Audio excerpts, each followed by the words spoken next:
everyone, my name is Madison and welcome back to my channel. I am not where I normally am. I am back home. I'm not at my apartment in Boulder. I recently had my birthday and came home to celebrate it with my family, and I got another Apple Watch, which I'm very excited about.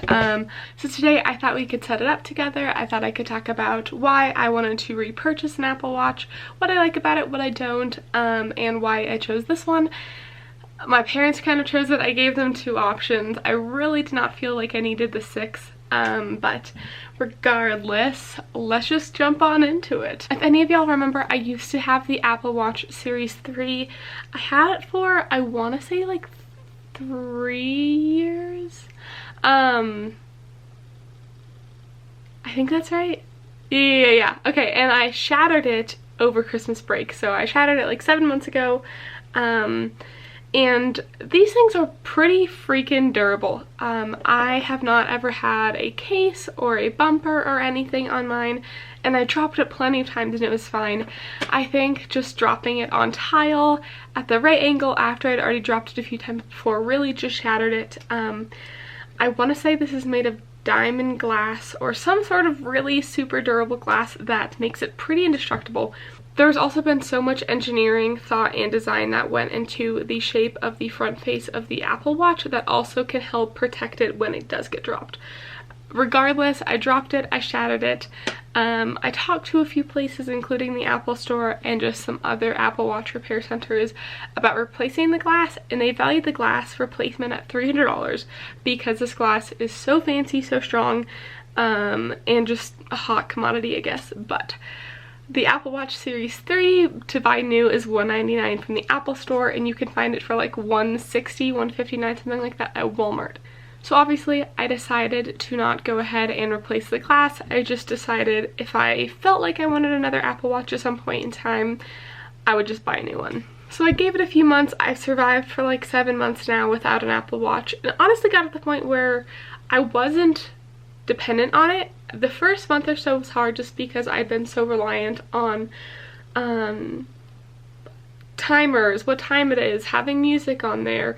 The map on there while I'm driving is so handy. Tracking workouts and steps and just like everything I'd become so reliant and dependent on.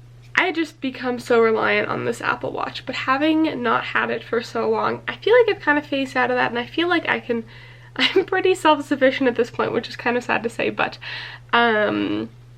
my birthday rolled around and I decided, you know, I do really enjoy having an Apple Watch and I do miss it, so here we are. My parents purchased this for me as a birthday gift. This is the Apple Watch SE with the silver aluminum case, the white sport band, and the 40mm size.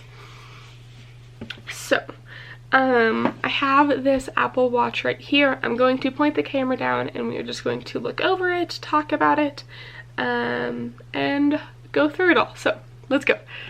Alrighty y'all, so here is the Apple Watch case that it came in. It came in this nice box.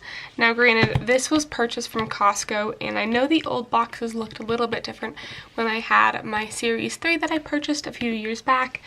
So I'm not quite sure if this box is universal just because it has changed over the past few years. But I really like this packaging. I find it really unique, and honestly makes the whole process pretty exciting. So as y'all can see there, it just says SE, silver aluminum case, white sport band in the 40mm size. Now the Series SE comes in two sizes, 40mm and 44mm, while the Series 3 comes in 38mm and 42mm. My previous Apple Watch was the 38mm silver aluminum case with the white sport band in the Series 3, so not a whole lot has changed, but I really liked just the classic silver aluminum case.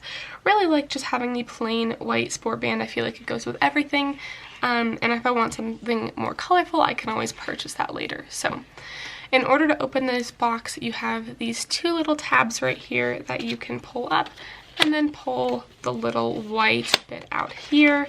And you open it up and look at how cool that fun little pattern is right there with this nice little watch face shown. I have already taken the watch out of the case, but I'll go ahead and show y'all what it looks like on the inside. This little box kind of is the same shape as the old Apple Watch box used to be, where you can just kind of shake it out just like that. It pops out. The Apple Watch face came just sitting right here. We have our little instruction set, and then we did have the charging cord down here, which is just the standard USB to their little magnetic connector. I was a bit concerned it'd be USB-C just because they're kind of converting everything to USB-C. And then here, it's really, really faint. Y'all can see there's the white band outline here, and the band with the small, medium, and then the medium large size bands came on the inside of this box. Now that I have y'all zoomed in here on the watch face, we're gonna go ahead and set it up. So it just says to bring an iPhone that you want to pair it with close to the Apple Watch.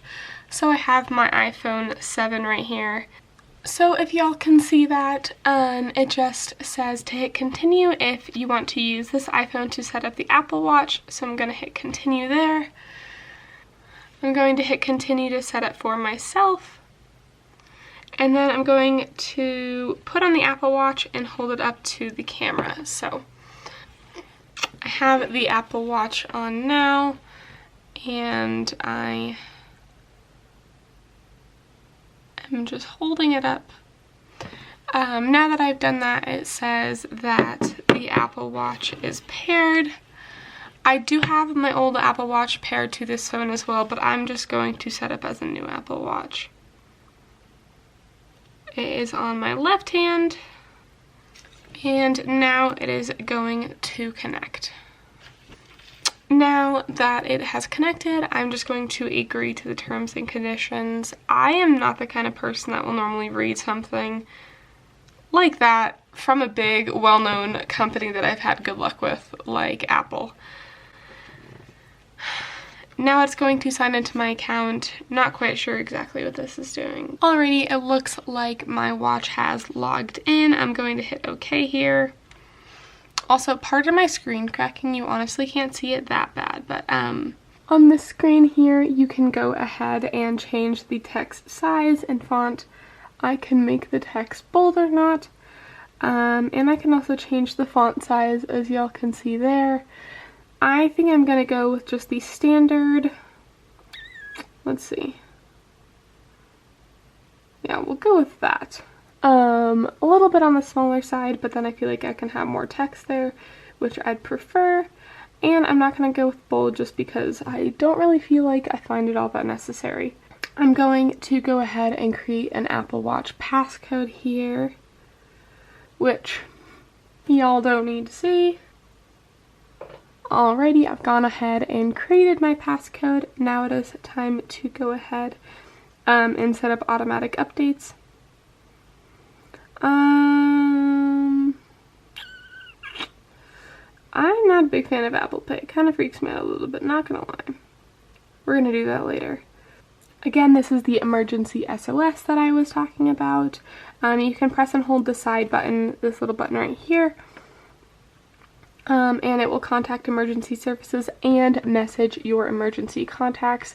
Just another way I feel like the Apple Watch helps me stay safe and feel safer when I am out and about. I'm going to go ahead and choose what apps I want to install later, and it is going to start syncing. While that is syncing there, y'all can see you can learn a little bit more about each of the different buttons here. So under display, you can tap to select, swipe to scroll and move, press and hold to change the watch face, tap and swipe the top edge of the screen to see your notifications, and then you can do the same thing from the bottom to access additional controls just like you would an iPhone. The digital crown is this little roller bar right here, this little scrolly button. I find this super, super handy to just navigate. You can use this as a zoom feature, which is really, really nice. You can press and hold it to talk to Siri, which is something I honestly never use. And then again, scrolling, zooming, and adjusting, really, really handy. last but not least is the little ovular side button right there, if y'all can see that. You can press it to show the dock, which is just all of your previously opened applications. You can double click for Apple Pay. Again, something I'm not going to use because it kind of freaks me out a little bit, this is something I'm not going to use just because, like I said, it kind of freaks me out a little bit. I don't want myself to have that much, what's the word? I find it a little too easy to buy things with that. And then again, you can press and hold this for your medical ID, emergency, SOS, and power. So if you ever want to power down, shut it off, reach your medical ID, things like that. One cool feature of the Apple Watch is you can use your palm to turn it off just by pressing it, and then you can tap it to turn it on. As y'all can see there in the middle of syncing, I just got this notification saying that my Apple ID and phone number are now being used for iMessage on FaceTime and a new Apple Watch. Again, just another good way to keep everything secure. Alrighty y'all, so my Apple Watch is ready. It just finished syncing. It says please press the digital crown to start, which again is the little scrolly guy over here. Ooh, that was fun.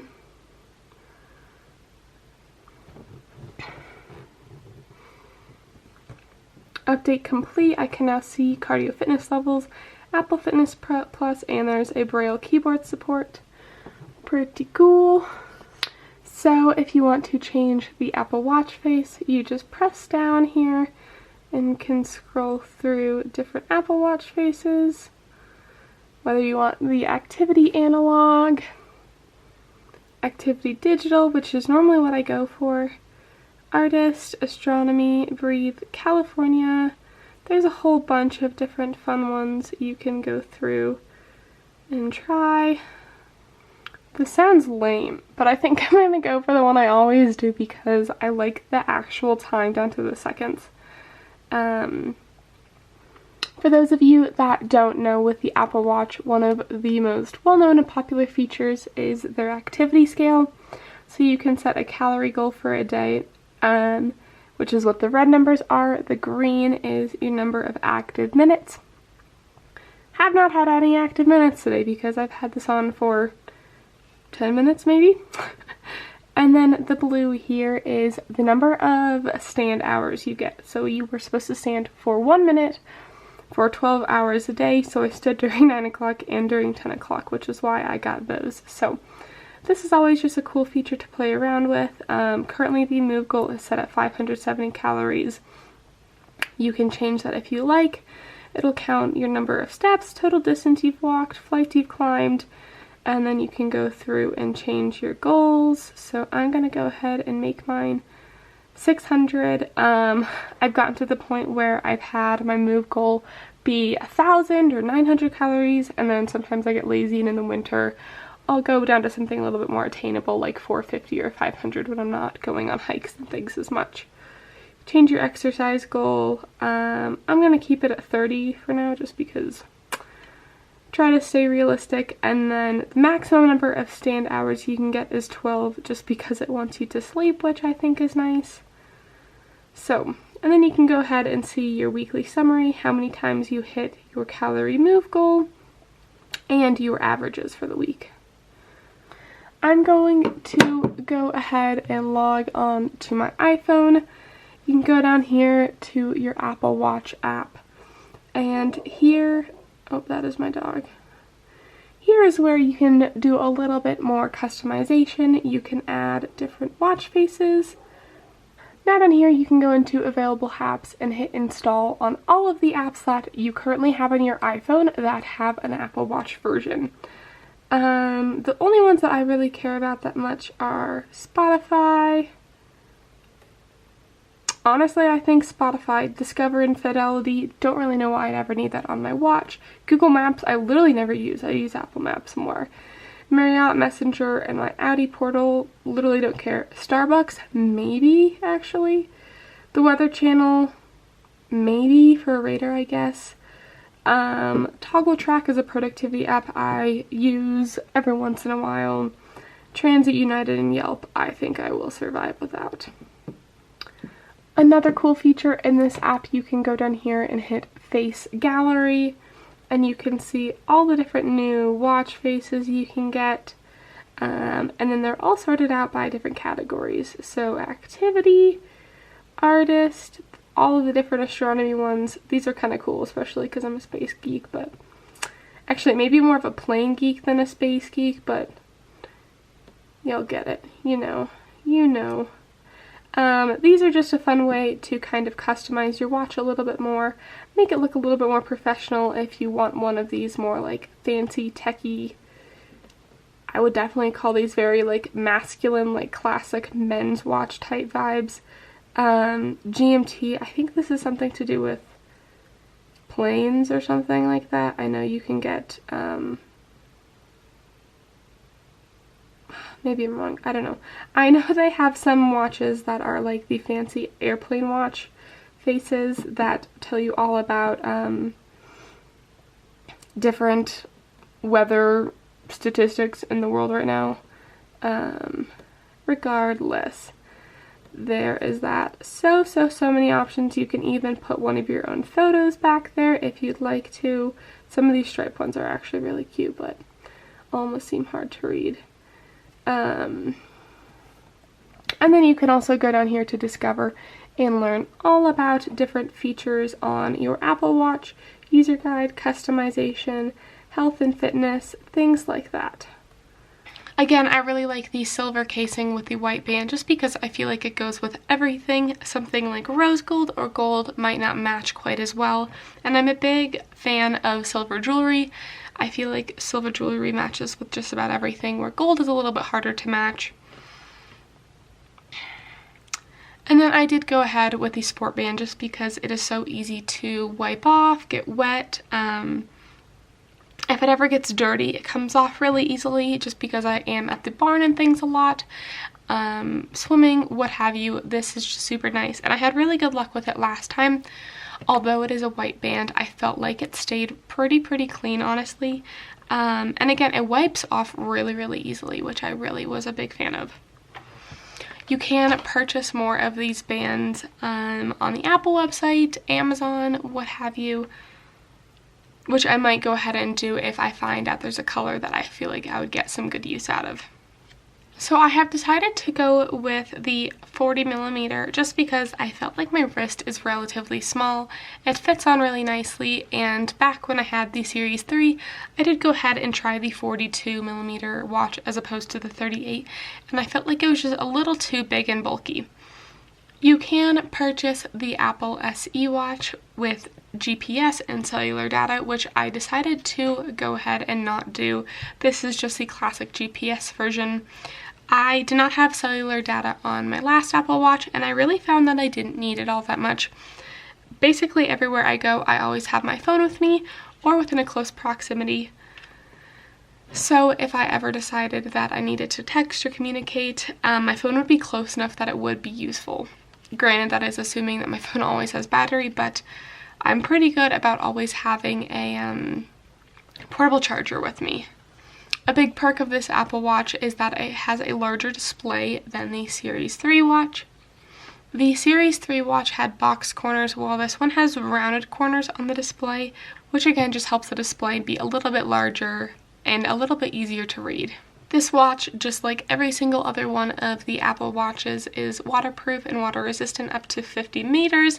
There is a watch setting where you can kind of push all of the water out that may have gotten in here, but it does not damage the hardware. This watch has emergency SOS, international emergency calling, fall detection, a compass, and an always-on altimeter.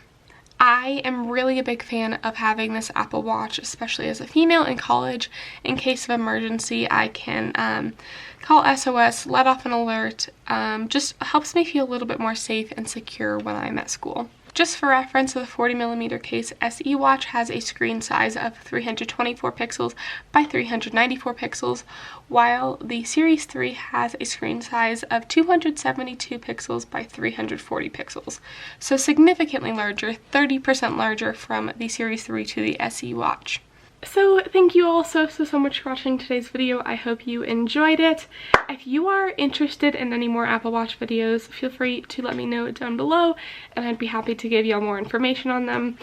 Y'all really seem to like my MacBook videos, which is really exciting because I had fun making it, and I am really into like the Apple whole